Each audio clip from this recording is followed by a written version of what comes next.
والصلاة والسلام على سيد المرسلين وعلى آله وأصحابه وأزواجه وذرياته وأهل بيته أجمعين. أما بعد فأعوذ بالله من الشيطان الرجيم. بسم الله الرحمن الرحيم. ألا من خلق وهو اللطيف الخبير. صدق الله العظيم. ایک مرتبہ حضرت مولانا عبداللہ صاحب رئیس فلاح دارین رحمۃ اللہ تعالی علیہ نے علماء کی مجلس میں کنٹھاریہ میں بہت سے علماء جمع سے یہ فرمایا کہ علماء کو بچوں کی سائیکولوجی سے، طلباء کی سائیکولوجی سے واقف ہونا بہت ضروری ہے تاکہ ہم ان کی اصلاح کر سکیں، صحیح تربیت کر سکیں.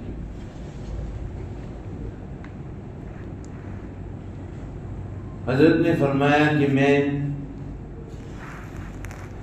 آکسفورڈ یونیورسٹی میں گیا جہاں پر سائیکولوجی کا جو ماسٹر تھا، پروفیسر تھا، اس سے ملاقات ہوئی جو یہودی تھا. اس نے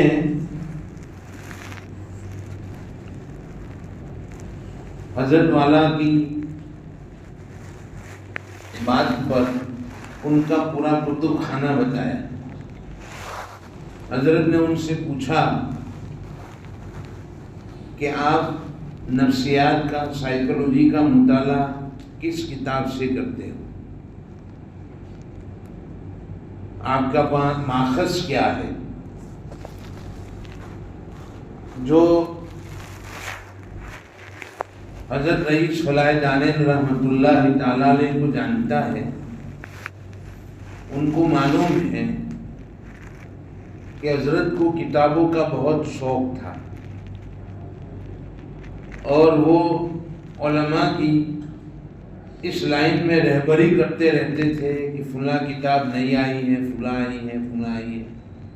بلکہ آخر زمانے میں تو کتابیں منگوا کر تمام دارالعلوم میں پہنچاتے تھے، واپی سے لے کر چھاپی تک. کوشش کرتے تھے کہ ہر دارالعلوم میں کتابیں پہنچ جائیں جو نہیں آتی تھی. تو حضرت نے اس سے پوچھا کہ آپ کی مطالعے اور تقریر کا ماخذ کیا ہے؟ انہوں نے کہا کہ میں آپ کو لے جاؤں گا اپنے کتب خانے میں، بتاؤں گا، آپ خود اپنے آنکھوں سے دیکھ لیں کہ میں کون کون سی کتابوں کا مطالعہ کرتا ہوں.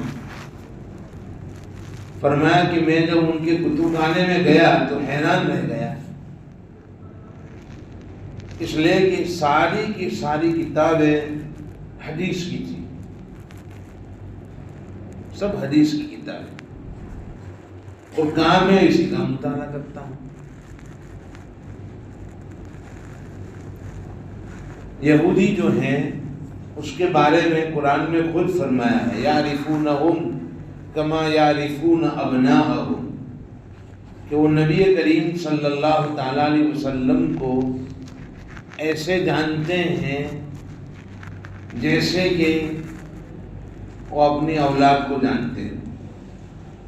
خوب واقف ہیں، ایمان نہیں لائے لیکن. تو حضرت نے ان کتابوں کو دیکھا، بخاری ہیں، مسلم ہیں، سیاہ ستہ ہے، دوسری کتابیں ہیں ساری حدیث کی. اور وجہ بھی یہ ہے کہ انسان کو ہمارا عقیدہ ہے، ماشاءاللہ ہم سب جانتے ہیں کہ اللہ نے پیدا کیا ہے، تو اللہ سے زیادہ انسان کی نفسیات سے باخبر کون ہوگا؟ اور اللہ کے بعد سب سے بڑا مرتبہ نبیوں میں نبی کریم صلی اللہ علیہ وسلم کا ہے. اس لیے اللہ نے انبیاء کو انسان کی سائیکولوجی اور نفسیات سے واقف کر کے سوار کے دنیا میں مبعوث فرمایا تھا. تو انبیاء کے سردار نبی کریم صلی اللہ علیہ وسلم کو بھی انسان کی جو نفسیات ہیں، سائیکولوجی ہے، ہر قوم کی سائیکولوجی نفسیات سے سرفراز فرما کر اللہ نے دنیا میں مبعوث فرمایا. ایک مثال میں دیتا ہوں آپ کو، مثال کے طور پر، پھر آگے کام کریں گے ہم. ہمارے دارالمکاتب میں، جہاں پہلے دارالمکاتب تھا، پرانا گھر میرا، اس گھر کے سامنے بھی ایک ماسٹر رہتے تھے اور ابھی بھی رہتے ہیں، اور پڑوس میں بھی ایک ماسٹر رہتے تھے. وہ لوگ جب بھی جاتے تھے ٹریننگ میں، سرکار کی طرف سے بلایا جاتا تھا کہ بھئی نیا سلیبس آیا ہے، نیا کورس آیا ہے، تو آپ کو اس کی تدریب کرنی ہے. ان کو بلایا جاتا تھا اور مختلف پروفیسر لوگ ان کی تدریب کرتے تھے. میں بھی ان سے پوچھتا رہتا ہوں کہ بھئی نئی کوئی بات سیکھنے کو ملی ہو تو ہمیں بتائیے، تاکہ ہم بھی اپنی ترتیب میں اس کو جاری کریں. سیکھنا چاہیے. یہی ہمارے اکابرین کا طریقہ رہا ہے. کئی سالوں پہلے، آج سے تقریباً 30 سال پہلے کی بات ہے کہ حضرت رئیس رحمۃ اللہ تعالیٰ علیہ کینیڈا جا رہے تھے. راستے میں ایک جگہ سے ان کا گزر ہوا، مکتب والے لے گئے بمبئی میں. وہاں سے انہوں نے میرے نام ایک خط لکھا، پرچی، کہ یہاں میں آیا تھا اور یہاں کی تعلیم مجھے اچھی معلوم ہوئی. بس اتنا. میں سمجھ گیا کہ حضرت یہ چاہتے ہیں کہ میں وہاں جاؤں اور ان کی تعلیم کو دیکھوں، ان کی خوبیوں کو وہاں سے لوں. لہٰذا ہم پورے اسٹاف کے ساتھ گاڑی کر کے وہاں گئے. 3 دن قیام رہا، آپس میں مذاکرہ ہوا، اچھی باتیں ان کو بتائی، ان کی اچھی باتیں ہم نے لی. حضرت جب آئے تو کہا میں نے ایک خط لکھا تھا. میں نے کہا جی حضرت مجھے مل گیا تھا، اور الحمدللہ ہم وہاں گئے، 3 دن رہے، مذاکرہ ہوا. یہ باتیں ہم کو ان کی اچھی معلوم ہوئی تھی، یہ باتیں ہم نے ان کو بتائی تھی، کارگزاری سنائی، دعائیں دی.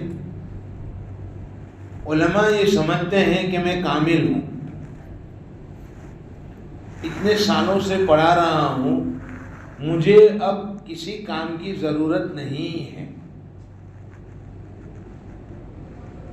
حضرت نے ہی فرمایا کہ ہم نے علی گڑھ یونیورسٹی سے ایک پروفیسر کو بلایا تھا. انہوں نے ایک مدرسے کا معائنہ کیا تو محتمم صاحب نے کہا کہ میرے کام میں انگلی رکھنے کی گنجائش نہیں ہے. تو پروفیسر صاحب حضرت کی طرف دیکھنے لگے، ہنسنے لگے، حضرت ان کی طرف دیکھنے لگے. اور جب گاڑی میں بیٹھے تو کہا جو آدمی اپنے کو مکمل سمجھتا ہو اور یہ سمجھتا ہو کہ میرے کام میں انگلی رکھنے کی گنجائش نہیں ہے، ان کی اصلاح کی گنجائش بھی باقی نہیں رہتی، اس کی ترقی نہیں ہوتی. اپنے کو کامل نہ سمجھو. بہرحال میں بتلا رہا تھا کہ میں نے ان سے پوچھا کہ نئی کوئی بات آئی ہو. ایک مرتبہ انہوں نے بتایا کہ ابھی تصویر کے ذریعے سے تعلیم کا مسئلہ آ گیا.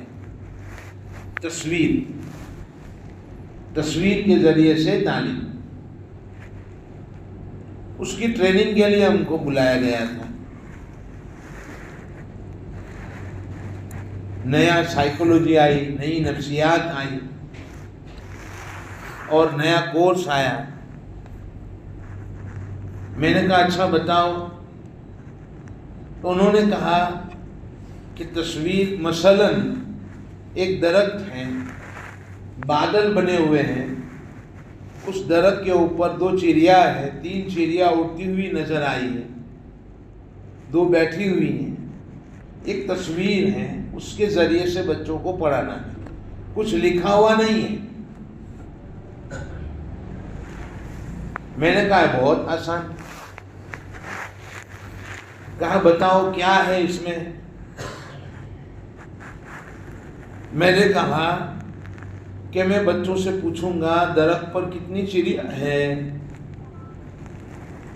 2 گنو, 1 اور 2, تمہاری اس میں چوپڑی میں گنو, 2 ہے. تو میں 2 لکھتا ہوں. یہ بورڈ پر کتنا لکھا؟ 2. اڑ کتنی گئی دیکھو, اڑتی ہوئی کتنی نظر آ رہی ہے؟ 3. تو میں نیچے لکھتا ہوں 3. 2 + 3 کتنی ہوئی؟ اب گنو, کل گنو 5. تو 2 + 3 کتنا ہوتا ہے؟ 5 ہوتا ہے. 5 درخت پر تھی, 5 میں لکھتا ہوں دیکھو. 3 اڑ گئی تو درخت پر کتنی رہی؟ 5 - 3 مائنس کتنی رہی؟ 2. تو ماسٹر کہنے لگے مل صاحب تم کو کیسے معلوم؟ یہ سکھانے کے لیے تو ہم کو وہاں بلایا تھا. میں نے کہا ہم تو یہی کام کرتے ہیں, پڑھاتے پڑھاتے سوال مقدر کا جواب نکالتے ہیں, ہدایہ میں, شرع عقائد میں, شرع تہذیب میں. کہا یہ کیا ہے سوال مقدر؟ میں نے کہا وہ آپ کو پتہ نہیں, لیکن میں نے ان سے سوال کیا کہ ابھی تصویر کے ذریعے سے تعلیم لانے کی ضرورت کیوں پیش آئی؟ یہ اس کا فائدہ کیا ہے؟ کہا یہ تو ہم کو بتایا نہیں اور نہ ہم نے ان کو پوچھا. میں نے کہا میں آپ کو بتاؤں گا. الحمدللہ اگر پورے صفحے میں اوچھا وتا داخلے لکھ دیے جاتے ہیں اور بچوں کو دکھایا جاتا کہ اس کو سیکھنا ہے, تو اس کے دماغ میں ایک وائرس جاتا کہ بہت مشکل ہے, پھر اس کو نکالنا بہت مشکل. استاد سمجھ نہیں پائے گا کہ بچے کے دماغ میں یہ وائرس گیا ہوا ہے, گھسا ہوا ہے, وہ یہ سمجھ رہا ہے مشکل ہے اور یہ زبردستی کر رہا ہے پڑھو لکھو, اس کو بنا, اس کو بنا, اس کو بنا. اس لیے ہماری ترتیب میں ہم لوگ تصویر تو نہیں لا سکتے, لیکن ہمارا طریقہ ہے الحمدللہ ایسا پہلے سے جاری ہے. یہ نفسیاتی پہلو ہم نے اپنی ترتیب میں پہلے سے ڈال دیا ہے. کیا ہے وہ؟ میں نے کہا ہم لوگ یہ کہتے ہیں بورڈ کے اوپر پہلے سکھاتے ہیں اور جب صلاحیت پیدا ہو جاتی ہے تو استاد یہ کہتا ہے بیٹا دیکھو کھولو, یہ بہت آسان ہے, تم پڑھ چکے ہو, بورڈ پر تم نے بتلا دیا ہے, اب کھول کر ذرا حل کرو, یہ 10 کلمات حل کر کے لے آؤ, کتنے آسان ہیں. تو ہم یہ آسان بول کر وائرس اندر جانے ہی نہیں دیتے. یہ ہماری ترتیب میں ہے. ہم تصویر تو نہیں لا سکتے ہیں قاعدے میں. بہرحال انہوں نے یہ کہا کہ ابھی پروفیسر نے 3 باتیں بتائی اس مجلس میں کہ آپ سبق پڑھائیے تو سبق پڑھانے سے پہلے 3 کام کریں. آپ بچوں کو پڑھا رہے ہو تو 5 منٹ میں 3 کام کرنے ہیں. پہلا کام یہ ہے کہ قوت ارادی کو متحرک کرو, یعنی سیکھنے پر آمادہ کرو. قبل از وقت میں آپ کو سنا رہا ہوں کیونکہ مول صاحب نے پہلے وہی نکالا تھا, وہ آئندہ انشاءاللہ کسی مجلس میں ہوگا, آج نہیں ہوگا کیونکہ 1 ہی گھنٹہ بولنا ہے. تو سیکھنے پر آمادہ کرو, پہلا کام. دوسرا کام حوصلہ افزائی بہت آسان. مثلا جزم کا بیان پڑھانا ہے آپ کو بچوں کو قاعدے میں، تو آپ کہو جزم کا یہ بیان نقشہ بنا کر، تنوین، حرکات اور جزم کا نقشہ بنا کر آپ کہو گے کون سیکھے گا، کس کو سیکھنا ہے، کھڑے ہو جاؤ، تو سیکھنے پر آپ نے سب کو آمادہ کیا. پھر حوصلہ افزائی کی کہ دیکھو حرکات کا بیان آسان، تنوین کا بیان آسان آپ نے پڑھ لیا، ایسے نیا جو بیان شروع ہو رہا ہے جزم کا اس سے آسان. حوصلہ افزائی کی. تیسرا کام سبق کا فائدہ بتاؤ کہ جزم کا بیان جس نے سیکھ لیا مثال کے طور پر، تو اس کو قرآن پڑھنا آ گیا، قرآن آسان ہو گیا. قرآن پڑھنا کون سیکھنا چاہتا ہے، قرآن پڑھنا کون چاہتا ہے، تو یہ بیان سمجھو گے انشاءاللہ بہت آسان ہو جائے گا. تو سبق کا فائدہ بتایا. اس نے 3 کام بتائے پروفیسر نے. پہلا کام کون سا؟ سیکھنے پر آمادہ کرو. دوسرا کام حوصلہ افزائی. تیسرا کام سبق کا فائدہ. میں نے کہا ہماری ترتیب میں الحمدللہ وہ بھی ہے. کہا سبھی ہیں تمہارے یہاں؟ میں نے کہا ہے.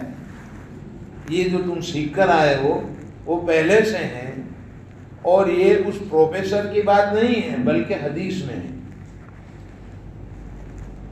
حدیث میں کہاں ہے؟ کہا بخاری شریف کی سب سے آخری حدیث، کلمتان حبیبتان الی الرحمن خفیفتان علی اللسان ثقیلتان فی المیزان. 5 منٹ نہیں لگی، آپ صلی اللہ تعالیٰ علیہ وسلم نے 3 جملوں میں یہ 3 کام کیے. جب یہ فرمایا کلمتان حبیبتان الی الرحمن، 2 کلمے ہیں رحمان کو پیارے ہیں، تو صحابہ متحرک ہو گئے. اچھا ایسے کون سے 2 کلمے ہیں جو رحمان کو پیارے ہیں؟ تو پہلا کام ہوا. اب ذہن میں شاید یہ بات آ سکتی تھی کہ شاید وہ 2 کلمے بہت مشکل ہوں گے زبان پر لانا، تو آپ نے حوصلہ افزائی کی خفیفتان علی اللسان، بہت آسان. تو پھر اس کا فائدہ کیا ہوگا؟ تو آپ نے فرمایا ثقیلتان فی المیزان. دیکھو 3 جملوں میں 3 کام کیے. میں نے کہا یہ پروفیسر کی بات نہیں ہے، جناب محمد رسول اللہ صلی اللہ علیہ وسلم کا عمل ہے. آپ نے کر کے بتایا 3 جملوں میں. ہم تو حدیث سے استدلال کرتے ہیں، یہ پہلے سے ہماری ترتیب میں جاری ہے. اس لیے میں کہتا ہوں آپ ایسا بولو گے اور اس طرح کام کرو گے تو انشاءاللہ، اور نیت کرو گے کہ میں حدیث پر عمل کر رہا ہوں، تو غصہ بھی قابو میں آ جائے گا، کہ حدیث پر عمل ہے. بعض ساتھی کہتے ہیں کہ آتے نہیں تو غصہ بہت آ جاتا ہے. میں نے کہا یہی تو صبر کا مقام ہے، یہی مدرس کے بننے کی جگہ ہے. تو حدیث میں ساری چیزیں موجود ہیں. ہمارا الحمدللہ کشمیر کا سفر ہوا تھا ابھی فروری میں. وہاں ایک اسکول ہے، بلک اسکول ہے، اور کیمبرج کا نصاب پڑھاتے ہیں. 500 ٹیچر ہیں اس میں، بہت بڑا اسکول. 15-20 ہزار بچے اس میں پڑھتے ہیں. تو ان ٹیچروں میں سائیکالوجی کا پروگرام رکھا تھا. میں بھی ڈر رہا تھا کہ ٹیچروں میں سائیکالوجی پر کیا بات کروں گا، بچوں کی نفسیات پر کیا بات کروں گا، اور وہ بھی 3 دن کا پروگرام، تو کتنا بولوں. لیکن الحمدللہ بہت مفید رہا. اللہ کی نصرت مدد شامل حال رہی. بہت فائدہ ہوا. ان کو خوش ہوئے کہ پہلی مرتبہ ہم یہ سن رہے ہیں کہ یہ باتیں حدیث سے بھی ثابت ہیں. ہم لوگ حدیث پڑھتے پڑھاتے ہیں اس میں ائمہ اربعہ کے اختلافات اور اس میں ان کے دلائل اور ہمارے دلائل، اس کو ترجیح اسی پر گفتگو ہوتی ہے۔ اصل میں بات یہ ہے کہ حضرت مولانا عبدالعزیز صاحب رحمۃ اللہ تعالیٰ علیہ، شاہ عبدالعزیز صاحب رحمۃ اللہ تعالیٰ علیہ کے سلسلے میں شاہ عبد الغنی اور میاں نذیر صاحب دو بڑے مسند بنی ہوئی تھی۔ میاں نذیر صاحب جو ہیں وہ تھوڑے غیر مقلدین کی طرف مائل تھے اور یہ کہتے تھے کہ جہاں حدیث سے براہ راست کوئی مسئلہ مستنبط ہوتا ہو تو حدیث سے مستنبط کرو، نہ ملے تو فقہ حنفی سے فائدہ اٹھاؤ۔ اور شاہ عبد الغنی صاحب رحمۃ اللہ تعالیٰ علیہ یہ مقلد تھے، امام ابو حنیفہ کی طرف ان کا رجحان تھا، لہذا ان کی تردید بھی مقصود تھی مسند پر بیٹھ کر۔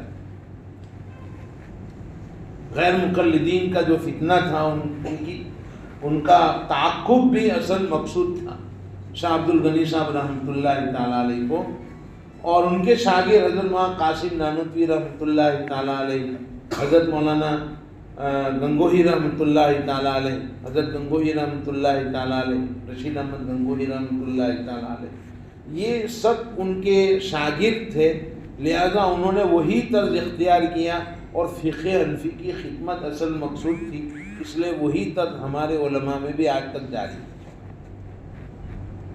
لیکن کوئی ادھر خیال نہیں کرتا ہے کہ اس میں نفسیاتی پہلو کیا ہے۔ حدیث تو ایک ایسا ماخذ ہے کہ جیسے جیسے لوگ اس کو دیکھتے ہیں اس حساب سے اندر سے الحمدللہ ان کو ملتا ہے اور وہ اس کی سے استدلال کرتے ہیں۔ اس لیے آپ کے سامنے جو اسکرین پر میں نے لکھا ہے تعلیمی نفسیات کے مخصوص طریقے۔ نفسیات کی بہت سی قسمیں ہیں، ایک تو جسمانی نفسیات، ذہنی جسمی نفسیات، سائیکولوجی جس کو کہتے ہیں، اس کے ماہرین ہوتے ہیں، ڈاکٹر لوگ ہوتے ہیں۔ لیکن یہ تعلیم کے اعتبار سے، چونکہ ہمارا پہلو تعلیم کا ہے، تو تعلیمی اعتبار سے مخصوص طریقے کیا ہے؟ اس میں سب سے پہلا میں نے لکھا ہے فطری تقاضوں کی رعایت۔ فطری تقاضے کیا ہے؟ مثال کے طور پر اگر بچے کو بھوک لگے تو اس کا یہ فطری تقاضا ہے، کھانے کے بغیر وہ روئے گا۔ چھوٹا بچہ ہے، بول نہیں سکتا، تو کیا کرے گا؟ وہ رو کر اپنی ماں کو متوجہ کرے گا، چونکہ اس کا تقاضا ہے، بھوک لگی ہے۔ کسی کو پیشاب لگا ہو تو یہ تقاضا ہے، جب تک اس سے فارغ نہیں ہوتا چین نہیں آتا۔ بڑا تقاضا ہو، فارغ نہیں ہوتا، چین نہیں آتا۔ ایسے ہی نفسیاتی بچوں کے کچھ تقاضے ہیں جس کا پورا کرنا ضروری ہے۔ جب تک وہ تقاضے پورے نہیں ہوتے بچوں کو ادھر اس کام کی طرف مائل نہیں ہوتا اور شوق اس کا پیدا نہیں ہوتا۔ اکثر میں کہتا ہوں کہ اسکول بچہ جاتا ہے اور مدرسہ لایا جاتا ہے، اسکول جاتا ہے اور مدرسہ لایا، زبردستی لایا جاتا ہے، شوق پیدا نہیں ہوا۔ میں رینیون گیا تھا، رینیون میں 15 دن کا تعلیمی کیمپ تھا۔ آخری دن ہم کو وہاں سے دوسری جگہ پر جانا تھا، تو میں نے ایک چھوٹے سے بچے کو جو ہمارے دائی تھے، اس کا پوتا تھا، گھر سے تدریبی کیمپ 3 گھنٹے کا باقی تھا، وہ کر کے ہم کو جانا تھا آگے سفر پر۔ تو میں نے آخری دن اس بچے سے کہا کہ یہ کاغذ لو پرنٹر میں سے نکال کر اور اس میں ایک پینٹنگ بناؤ جو میں ساتھ لے جاؤں۔ اس نے گھر کی تصویر بنائی۔ ایسا بناتے، پھر اس میں کلر کیا اور مجھے دیا. لیکن تعجب کی بات یہ تھی کہ اس نے نیچے جو لکھا تھا وہ لکھا تھا مائی اسکول. میں نے اس کو لیا، اسکین کیا اور اپنے لیپ ٹاپ میں لیا اور پھر پردے پر رکھا اور علماء سے کہا کہ دیکھو یہ تصویر دیکھ رہے ہو؟ کہاں؟ میں نے کہا یہ آپ کے مدرسے کے ایک بچے کا تصور ہے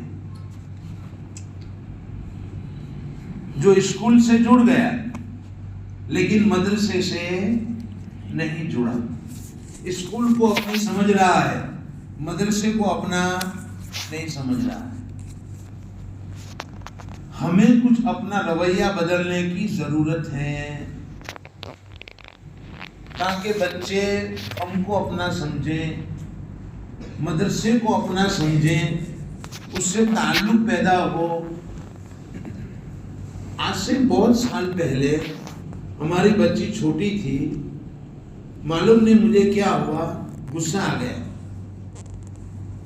اس نے رو دیا اور روتے ہوئے کہنے لگی کہ میں اپنی میڈم سے کہوں گی کہ ابا غصے ہوتے ہیں. اس کے اس بول نے مجھے چونکا دیا کہ اچھا یہ اپنی میڈم کو اپنا آخری سہارا سمجھتی ہیں اور اپنی پریشانی کس کو بیان کرے گی؟ میڈم کو. اس نے کتنا پیار، شفقت، محبت دی ہوگی کہ جس کی وجہ سے اس نے اس کو اپنا آخری سہارا سمجھا. تو میں نے اساتذہ سے بات ذکر کی کہ اب ہم انشاءاللہ ایسا رویہ اختیار کریں گے کہ بچے ہم کو اپنا آخری سہارا سمجھیں، ہم سے جڑ جاویں. پھر ہم نے ترتیب اختیار کی. یہ سب گھروں سے بچوں کی نفسیات ہمیں معلوم ہوئی. بچوں کو کھیل کے میدان میں دیکھا، ان کو سمجھا. لوگ پوچھتے ہیں کہ آپ نے کس کتاب کا مطالعہ کیا؟ لوگ ایسا پوچھتے ہیں. ہم نے کہا کسی کتاب کا مطالعہ نہیں کیا ہے، کوئی ڈگری بھی حاصل نہیں کی، بغیر ڈگری کا آدمی ہوں، صرف مولوی بنے ہیں بس.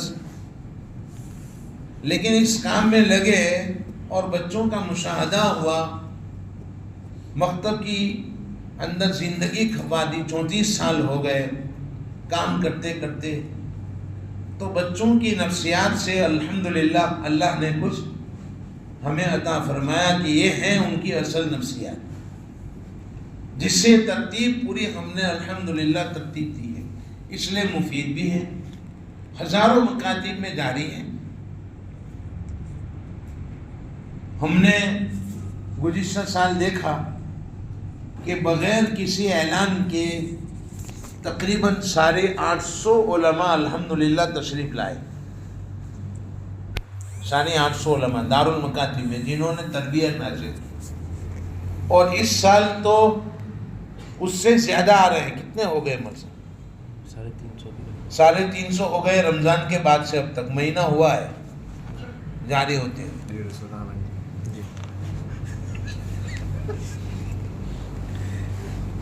350 ہو گئے الحمدللہ. بہرحال سب سے پہلا یہ ہے کہ بچوں کے فطری تقاضوں کی رعایت کی جائے. دوسرا نمبر پیمائش، ذہن کی پیمائش، جذبات کی پیمائش، یعنی میجرمنٹ، حافظے کی پیمائش اور تعلیمی پیمائش. انشاءاللہ کسی موقع پر اس پر بھی تذکرہ کریں گے. آج تو صرف فطری تقاضے آئیں گے.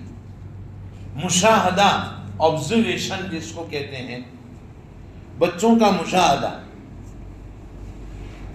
اور نمبر 4 مطالعہ احوال.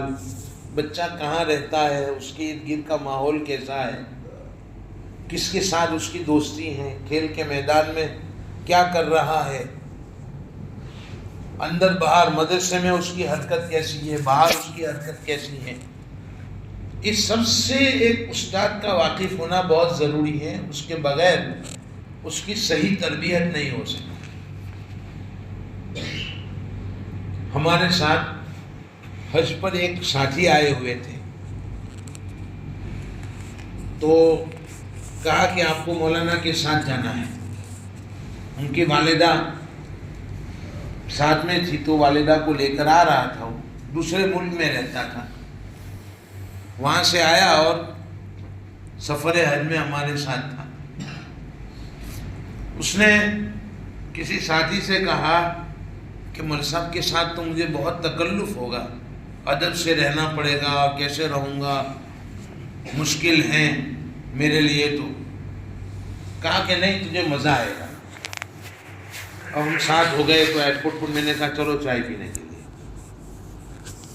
وہاں بھی بن داؤد میں گئے تو آئس کریم کھائیں گے، دوستی کر لی چند دنوں کے اندر۔ اس کو ایسا لگا کہ یار یہ تو بلا تکلف مل سکتا ہوں مولانا سے، رعب نہیں رہا، دوستی ہو گئی۔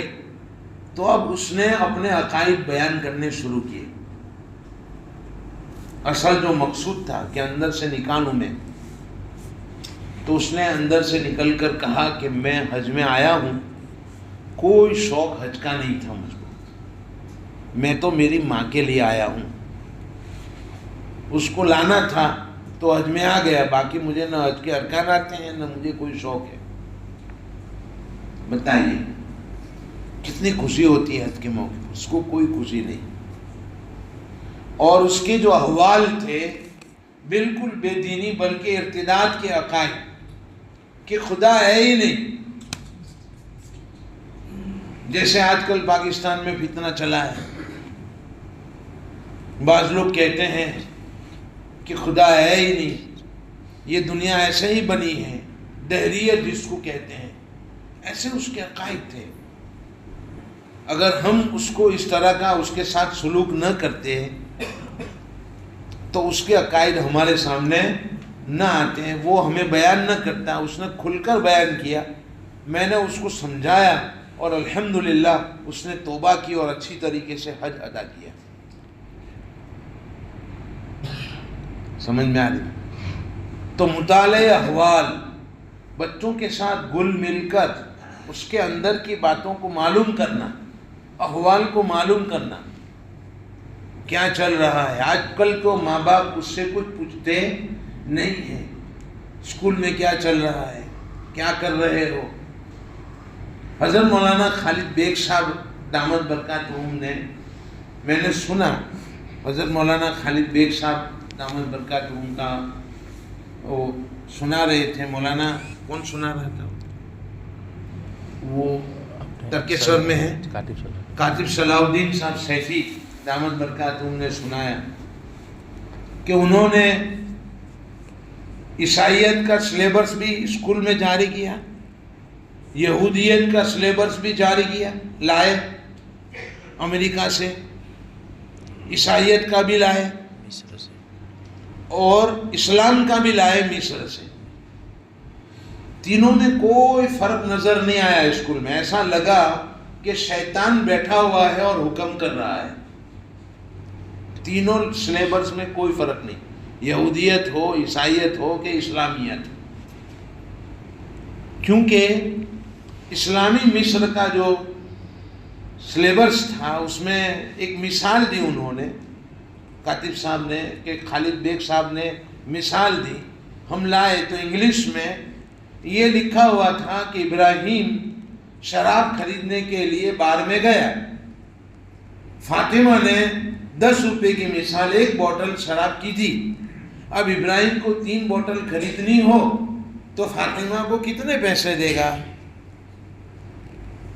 یہ مسئلہ سکھانا تھا، تو یہ مثال لائے۔ اس میں بتایا گیا کہ ابراہیم مسلمان ہے، مسلمان کا بار کی طرف جانا، شراب کھانے کی طرف جانا کوئی برا نہیں ہے، اور فاطمہ مسلمان ہے اور اس کا بار گل بننا کوئی گناہ نہیں ہے، اور مسلمان کا شراب خریدنا اور مسلمان بچی کا شراب بیچنا یہ بھی کوئی گناہ نہیں ہے۔ یہ مثال ہے اسکول کی۔ تو آج تو حالات اس سے زیادہ خطرناک ہیں۔ ابتدا کے حالات ہیں.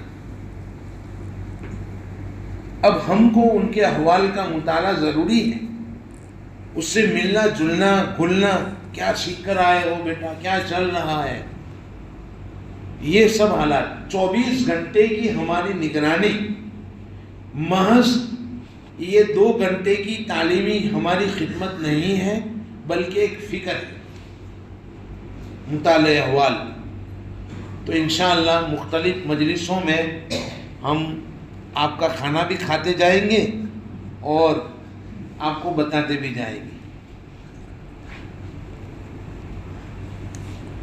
تو فطری تقاضے 4 ہیں جس پر انشاءاللہ ہم گفتگو کریں گے. پہلا بولو کیا ہے؟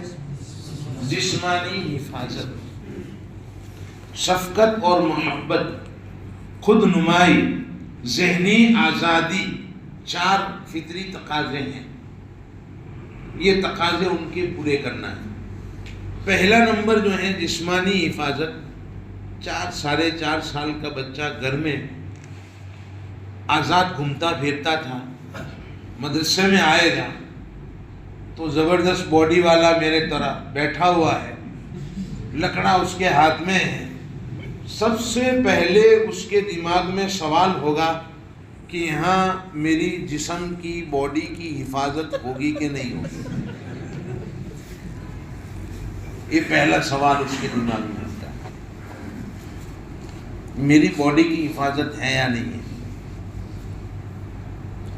اس لیے میں اکثر کہتا ہوں کہ مدرسے میں خوف کا ماحول نہ بناؤ. یہ مار پیٹ کا ماحول نہیں، لکڑا ہاتھ میں نہیں. خوف کا ماحول تعلیم کا دشمن ہے. یہ میرا جملہ یاد رکھنا، خوف کا ماحول تعلیم کا دشمن ہے. اس لیے شفقت اور محبت کا ماحول بناؤ. یہی تو صبر کا جگہ ہے، صبر کا مقام ہے. ایک معلم کے، استاد کے بننے کی یہ جگہ ہے کہ وہ صبر کریں اور پہلوان بنے. پہلوان وہ ہیں کہ جو غصے کو قابو میں کر لے، جیسے کہ نبی کریم صلی اللہ علیہ وسلم نے فرمایا. جسمانی حفاظت. اب میں اس پر آپ کو بتاؤں حدیث پاک سے. سزا جو ہے اس کا طریقہ کیا ہے، سزا کا طریقہ کیا ہے. تو اخیر میں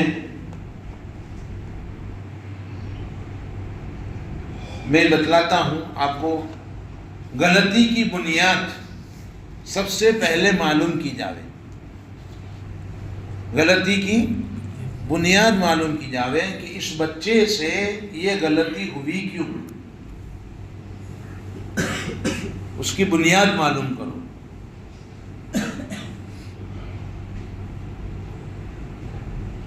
دیکھو یہاں لکھا ہوا ہے غلطی کی بنیاد ناواقفیت، علم نہیں ہے، کمزوری، غفلت. تو میں انشاءاللہ عادت کا غلبہ سب پر آپ کو حدیث سے بتاؤں گا. غلطی کی بنیاد واقفیت، عدم واقفیت یعنی معلوم نہ ہونا. مثلا ایک مدرسے میں واقعہ پیش آیا، بلکہ میں یوں کہوں کہ ہمارے کھروڑ کا واقعہ ہے. شروع میں بچے آتے ہیں، نئے داخلے ہوتے ہیں. گزشتہ سال میں نے دیکھا کہ ہمارے مدرسے میں سے 100 بچے بھاگ گئے. میں نے کہا کہ آپ کو تکلیف نہیں ہوئی؟ آئے تھے کتنے اور بھاگے کتنے؟ یعنی کچھ سمجھتے ہی نہیں. حفظ کلاس والے تو یہی سمجھتے ہیں کہ جب تک ٹھکائی نہ ہو وہاں تک تعلیم آتی ہی نہیں. کچھ سمجھتے نہیں. اعدادیہ والے، ایک لمحہ فکریہ ہے اردو میں. ہمارے یہاں سے گزشتہ سال 40 حافظ ہوئے. تو تو اگر پیار محبت شفقت ملتی تو یہ 40 واپس آتے کہ نہیں آتے؟ لیکن 40 میں سے 12 آئے، 28 نہیں آئے۔ میں نے کہا یہ غلط رویے کا نتیجہ ہے، لیکن ابھی بھی سمجھ میں نہیں آتا، واٹس ایپ پر چلتا ہے لیکن اس کے باوجود بھی باتیں سمجھ میں نہیں آتی۔ کہا یہ مولوی تو کہتا ہی رہتا ہے اور مجھ پر عبارتیں بھیجتے ہیں، کتاب علوم کی عبارت، گناہ کی عبارت۔ میں نے کہا کتاب علوم بڈھی ہو گئی، ابھی کی نفسیات لاؤ نا میرے سامنے، سمجھ میں آ جائے۔ تو عدم واقفیت، بچے آتے ہیں سو جاتے ہیں، صبح میں استاد اٹھانے کے لیے آتا ہے، ان کو کیا پتا کہ حضرت والا تشریف لاوے، اس سے پہلے بستر سے اٹھ جانا چاہیے، سمجھ میں پتہ نہیں ہے، نئے بچے ہیں۔ ماں پیار محبت سے اٹھاتی تھی، بیٹا نماز کے لیے اٹھو، کبھی اٹھا کبھی نہیں اٹھا، اب یہ مدرسے میں آ گئے۔ ایک تو مالدار کے بچے ملتے نہیں ہیں، تو ایک بچہ سویا ہوا تھا، اس کی پٹائی خوب کر ڈالی، دوسرے تیسرے دن وہ بھاگ گیا۔ اب وہ استاد جو ہیں فخر سے کہے کہ میں کیا جانوں، وہ تو مالدار ہے تو اس کے گھر کا، میں نے تو پیٹ ڈالا، وہ مالدار ہے اس کے گھر کا، وہ بھاگ گیا۔ اس کو کیا پتا تھا کہ بھئی یہاں سونا، مالدار کے گھر کا بچہ ہے، اے سی میں سوتا تھا، یہاں آ گیا ہے، پنکھے میں سونے کو ملا ہے، معلوم نہیں کون سے کونے میں اس کو جگہ ملی ہے۔ اس کو پتا نہیں ہے کہ اس طرح سونا یہاں بہت بڑا جرم ہے کہ اتنی ساری پٹائی ہوتی ہے۔ اس کو کیا مانا؟ عدم واقفیت۔ حضرت معاویہ ابن حکم سلمی رضی اللہ تعالیٰ عنہ کا واقعہ حدیث میں ہے، ابو داؤد شریف میں یہ روایت ہے۔ حضرت معاویہ ابن حکم سلمی رضی اللہ تعالیٰ عنہ فرماتے ہیں، میں دیہاتی آدمی، مجھے پتا نہیں کہ نماز میں کلام منسوخ ہو گیا، کسی نے الحمدللہ چھینک آئی تو میں نے اس کے جواب میں یرحمک اللہ کہا، یہ سمجھ کر کہ اس نے الحمدللہ کہا، یرحمک اللہ کہا، تو سب میری طرف یوں کنکھیوں سے دیکھنے لگے نماز ہی کے اندر۔ تو میں نے کہا ان دیکھنے والوں کو، تم پر تمہاری ماں روئے، ادھر کیوں دیکھتے ہو؟ نماز میں کہا، کلام ہوا۔ فرماتے ہیں نماز کے بعد نبی کریم صلی اللہ علیہ وسلم جیسا معلم اور استاد میں نے نہیں دیکھا، نہ اپنے مارا نہ برا بھلا کہا، بلکہ میری اصلاح فرمائی۔ ہمارے مدرسے میں ایسا ہو جاوے تو نماز کے بعد سب کے سامنے اس کو بلا کر مسجد میں علل اعلان اس کی اصلاح ہو جاوے، تاکہ سب دیکھ لے کہ ایسا کرنے کا نتیجہ کیا ہوتا ہے۔ سمجھ میں آ گئی؟ حضرت نبی کریم صلی اللہ تعالیٰ علیہ وسلم نے فرمایا کہ نماز تو اللہ کا ذکر ہے، کلام الناس کی نماز میں کوئی گنجائش نہیں ہے، وہ منسوخ ہو گیا ہے۔ آپ نے اصلاح فرما دی، اس لیے کہ ان کو علم نہیں تھا، یہ سزا کا موقع نہیں، دیکھو یہ سزا کا موقع نہیں تھا۔ ان کو جگا کر کہتے کہ بیٹا یہاں پر اذان ہوتے ہی بچے اٹھ جاتے ہیں، آپ کو بھی اٹھنا ہے، یا پہلے تم نے تقریر کی مسجد میں یا بچوں کے سامنے، کیا بھائی یہ اصول ہیں، یہ قوانین ہیں، ان کا لحاظ کرنا ضروری ہے؟ کوئی تقریر نہیں، کچھ بتایا نہیں گیا، سیدھا مار پیٹ کے ذریعے سے اس کو بھگا دیا گیا۔ میں دیکھتا ہوں اس بچے کو، آج کرکٹ کھیلتا ہے، وہ کچھ نہیں بنا، کوئی کام بھی نہیں، نہ دنیا کا کام نہ دین کا کام، کچھ نہیں ہوا، کرکٹ کھیلنے کا زمانہ ہے ان کا۔ تو غلطی کی بنیاد واقفیت، عدم واقفیت۔ دیکھو اس کی مثال حدیثیں ہیں، میں نے یہاں اسکرین پر لکھا ہے، غلطی کی بنیاد جذبہ صحیح غلطی کی بنیاد جذبہ فاسد،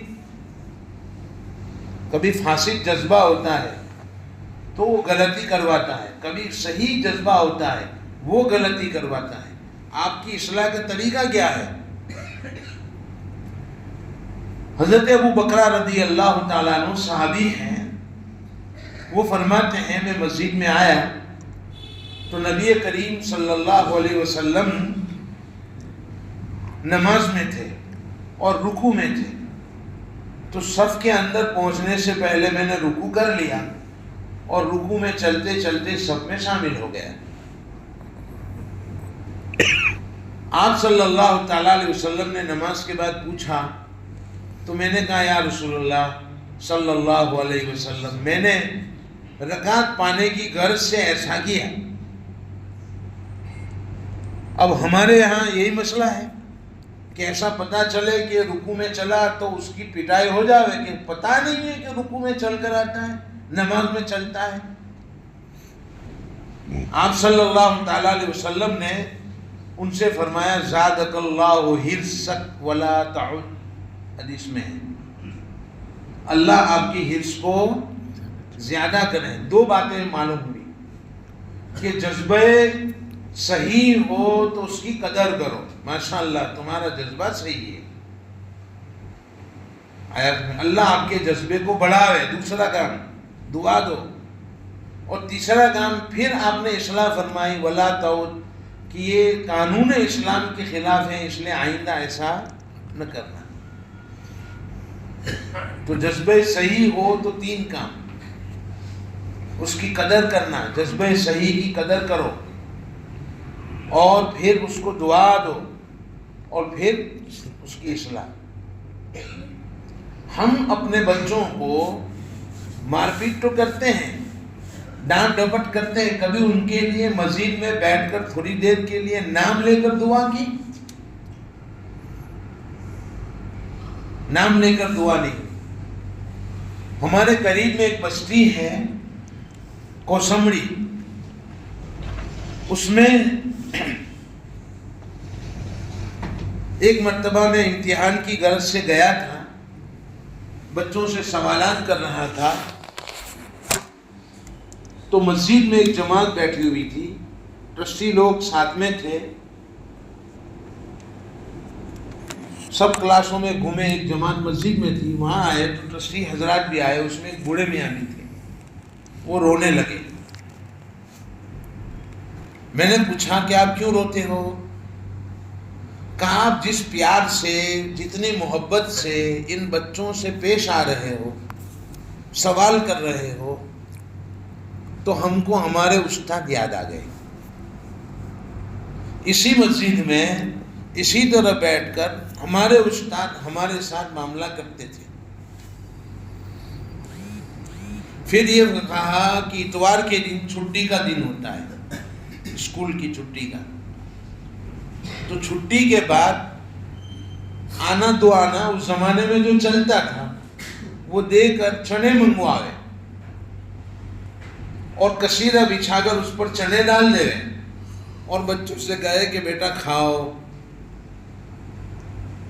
چنے کھلا کر حوض پر لے جا کر وضو سکھاوے، اور پھر مسجد میں لا کر نماز سکھاوے، اور نماز سکھانے کے بعد جب ہماری چھٹی ہو جاوے تو خود نماز میں مشغول ہو جاوے۔ ایک دن ہم نے پوچھا کہ استاد آپ کون سی نماز پڑھتے ہو؟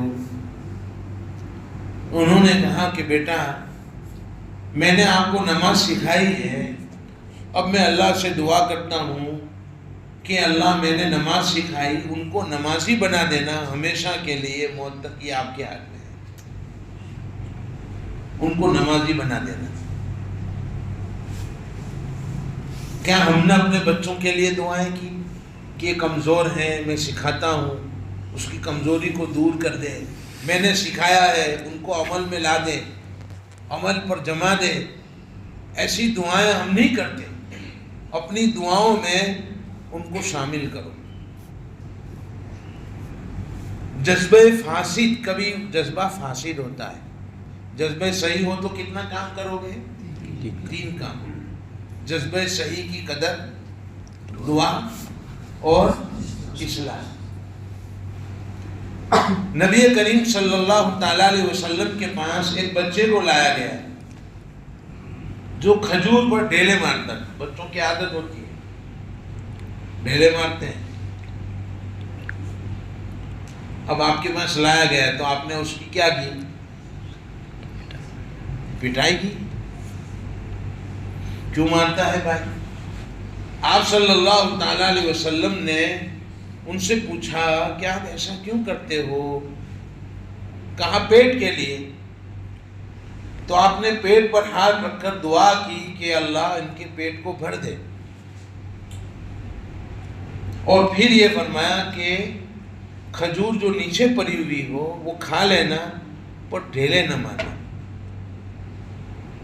چونکہ وہ حرام ہے اور نیچے پڑی ہوئی حلال ہے. تو حلال راستہ بتایا.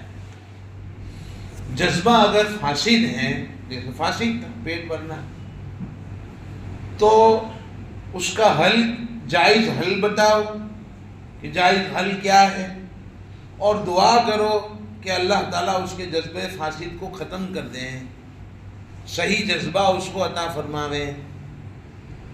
یہ حدیث سے معلوم ہوتا ہے. 3 میں نے واقعات ذکر کیے.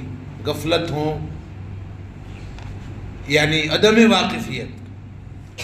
چوتھی چیز غفلت. کبھی کبھی بچوں میں غفلت ہوتی ہے اور غفلت کی وجہ سے وہ ایک کام کر لیتے ہیں جو صحیح نہیں ہوتا، غلطی ہوتی ہے غفلت کی وجہ سے.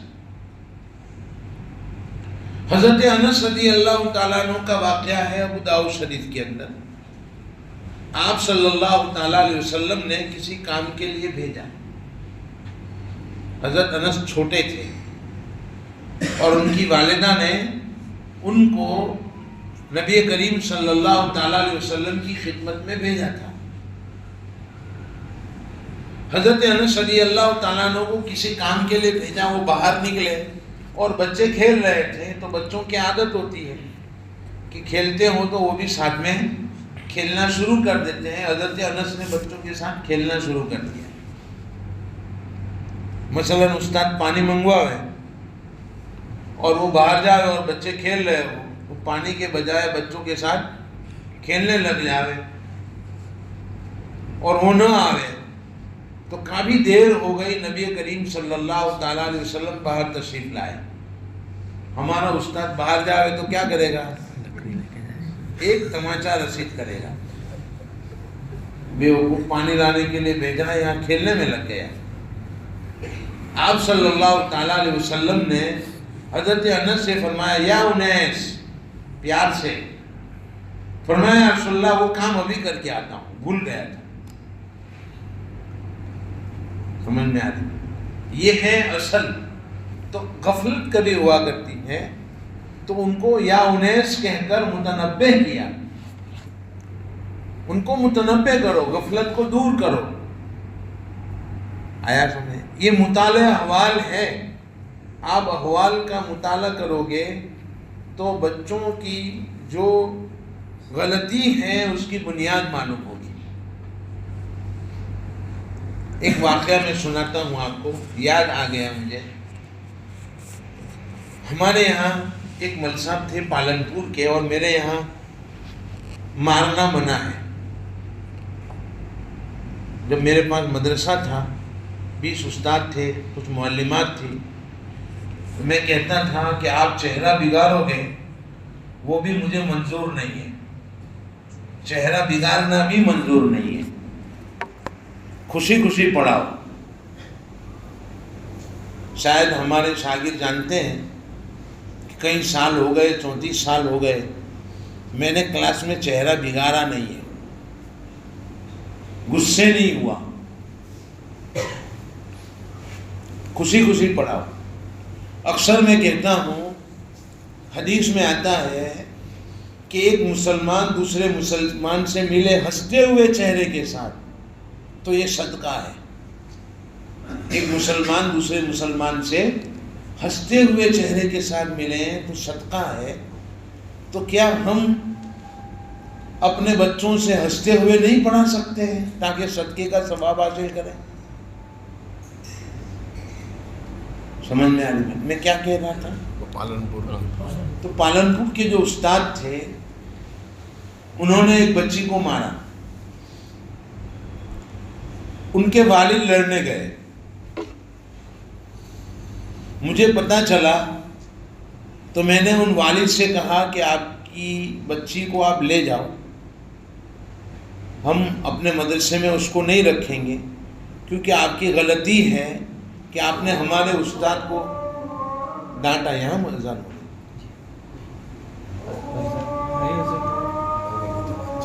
ٹھیک ہے یہ بات ہے. تو انہوں نے, میں نے ان سے کہا کہ آپ لے جاؤ. کیوں آپ آئے ہمارے استاد کے ساتھ, آپ نے یہ کام کیا, ان کو ڈانٹنا شروع کیا. آپ مجھے کہتے تو میں ان کو اپنے اعتبار سے سمجھاتا. لہذا آپ معافی نامہ لکھو. نکالنا تو نہیں تھا, معافی نامہ لکھو کہ آئندہ انشاءاللہ ایسا نہیں کریں گے. اور استاد سے کہا کہ آپ کو معلوم آپ نے کیوں مارا؟ کہا 3 دن سے غیر حاضر ہے. ہم نے کہا کیوں غیر حاضر ہے, اس کی وجہ معلوم کی؟ کہا نہیں معلوم کی. میں نے کہا وہ میں نے معلوم کی. اس کی ماں برتن مانجنے کے لیے گھروں میں جاتی ہے, وہ بیمار تھی. وہاں وہ مکان والے تقاضا کرتے ہیں کہ آپ کی بچی کو بھیجو. تو ماں نے اس بچی کو برتن مانجنے کے لیے بھیج دیا. وہاں سے ٹفن آتا تھا تو یہ دونوں کھاتے تھے. وہ ماں ٹفن لے کر آتی تھی تو یہ دونوں کھا لیتے تھے. تو وہ بچی ٹفن لے کر آئی, اس نے کھایا. میں نے اس بچی کو بلایا اور یوں کہا کہ بیٹا آئندہ ایسا موقع آئے تو میرے گھر آنا اور میرے گھر سے ٹفن لے جانا, اور مدرسہ مت چھوڑنا. اسکول چھوڑ دو کوئی حرج نہیں, لیکن مدرسہ نہ چھوڑنا. سمجھ میں آ رہی بات؟ تو دیکھو مطالعہ احوال جب تک نہ ہو, ایک ہی طریقہ ہمارے پاس ہے, پٹائی, اور کوئی طریقہ نہیں ہے. لہذا میں نے استاد سے کہا کہ آپ اگر ان کو معلوم کرتے, اس بچی کی اصلاح کرتے اور کہتے کہ بیٹا ایسا ہو تو اس طرح میرے گھر سے لے جانا, آپ نہ ہوتا تو مجھے کہتے کہ بھئی یہ واقعہ ہے. تو مطالعہ احوال بہت ضروری ہے, بچے کی اس پر واقف ہونا کہ آخر یہ غلطی کیوں ہوئی ہے, پھر اصلاح کی جائے. تو پہلا کام ہے جسمانی حفاظت, شفقت اور محبت. حضرت, بس اپنی بات کو ختم کرتا ہوں شفقت اور محبت پر. حضرت ابو سعید خدری رضی اللہ تعالیٰ عنہ کی روایت میں نے لکھی ہوئی ہے. میں انشاءاللہ یہ PDF فائل دے دوں گا مفتی صاحب کو, آپ پر رکھ دیں گے.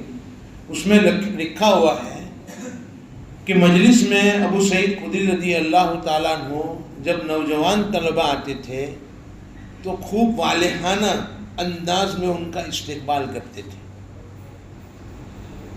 آپ نے عیسائی مشینری میں دیکھا ہوگا, ہم نے تو دیکھا ہے باہر ملکوں میں, کہ گیٹ کے اوپر وہ میڈم کھڑی رہتی ہیں اور بچے آتے ہیں تو اس کو ویلکم کہتی ہیں, ویلکم.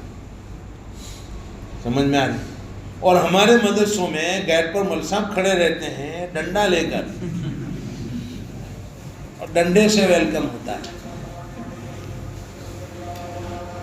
نبی کریم صلی اللہ تعالیٰ علیہ وسلم نے فرمایا, دیکھو کہ میرے بعد تمہارے پاس حدیث کی طلب میں لوگ آئیں گے, ان کے ساتھ لطف و کرم اور حسن و سلوک کا معاملہ کرنا, مجلس میں ان کے لیے جگہ نکالنا, ان کو حدیث کی تعلیم دینا.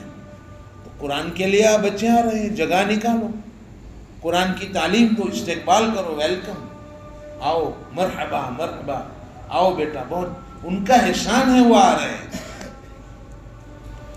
شفقت اور محبت, خود نمائی, اور نمبر 4 پر ذہنی آزادی. انشاءاللہ موقع ملے گا تو کسی وقت ہم اس پر گفتگو کریں گے. وآخر دعوانا الحمدللہ رب العالمین. سبحان اللہ و بحمدہ, سبحانک اللہم و بحمدک.